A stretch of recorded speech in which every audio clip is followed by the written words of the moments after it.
Hey everyone, Zach here from World of Game Design, and today I'm going to be doing another RPG review, this time reviewing the small RPG called Cairn that you can pick up at Amazon or a lot of other places for just a few bucks.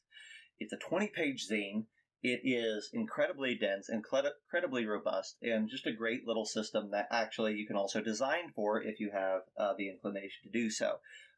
It's great. I really like it, and the reason that we're going to review it today is because I thought about doing it how to play for it, but the system is simple enough. I don't think I really need to do that. You can learn the system in just a few minutes. I just thought I'd tell you a couple of things that I found were really interesting about this game. Basically, a couple things that I found interesting were how it uses hit points. I thought that it had a unique mechanic there in that it doesn't call them hit points, it calls them hit protection. And you eat through those before you take damage to yourself. And once you've eaten through all your hit protection, you start subtracting from your actual strength score. And once you start subtracting from that actual strength score, every time you do so, you make a strength save. And if you ever fail that strength save, you've taken a critical injury and you're dying, basically.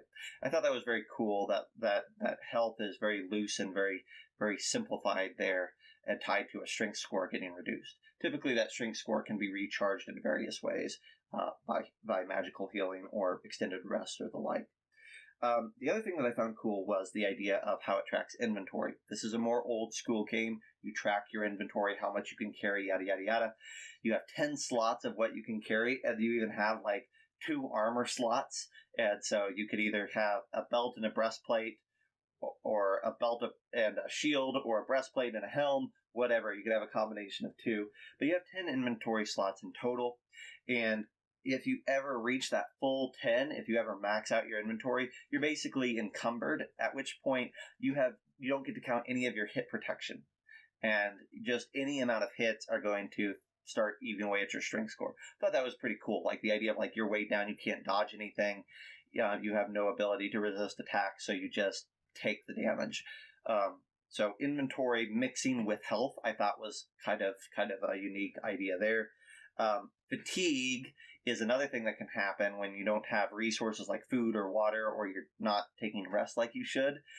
Fatigue starts to eat away at you, and it fills your inventory slots. So taking a point of fatigue means that you now only have technically 9 inventory slots with which to store gear.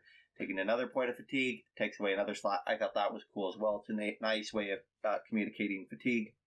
The other thing that I like about this book is that it has everything that you will need to not just run this game or play this game, but also design for this game right here in the book.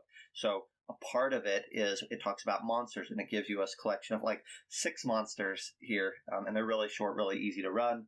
And then it has a whole section, even in 20 pages, they devote a whole little column to creating monsters and how you would do that. And I thought that was really helpful, super helpful for an RPG like this. They bake in, like, here's the guideline for how to do this right there into it. I thought that was brilliant. Another cool thing was if you ever drop to just exactly zero hit protection, don't go negative, by means of an attack, you take on a scar. Going down below 0 and it eating away at your strength doesn't do anything. It doesn't eat away. But if you ever get reduced to exactly 0, you take on a scar. There's a whole list of things that scar can emulate. So that was very cool. There's also a list of 100 spells in this book, which are very, very cool, very, very flavorful. I thought that was really great. How you cast magic is fun. There's just really nothing that I don't like about this system. And if you're looking for a simple fantasy RPG that's kind of going to get out of the way and let you as the game master kind of create the things you need and not force a lot of extra things upon you, I think you're really going to enjoy this. If you're a player character and you like the idea of resource management and about hunting down and finding artifacts and magic items, which is kind of in some ways the stated purpose of this game, it says that in this world, magic can't be created anymore. Magic items can't be created, and they can only be discovered. Even spells and spell books, spell scrolls have to be discovered. And so a big part of your adventuring objectives is to go into dungeons and manors and old castles and things and find artifacts. So if that's your jam, I think that you're going to really like this. And if you're looking for a little system to design for, maybe it's your first time to design something as a creator or something like that, I think you couldn't go wrong with designing a little something for Cairn. And you'll have all the tools you need right here in this book. I think I picked this up for like $5, and I'm really glad I did. Thanks for watching this video. We have a ton of reviews like this all throughout our channel, as long as some how to play videos, chatting with creators, all sorts of things. Be sure to give them a listen, give them a look, and until next week, we'll see you next time.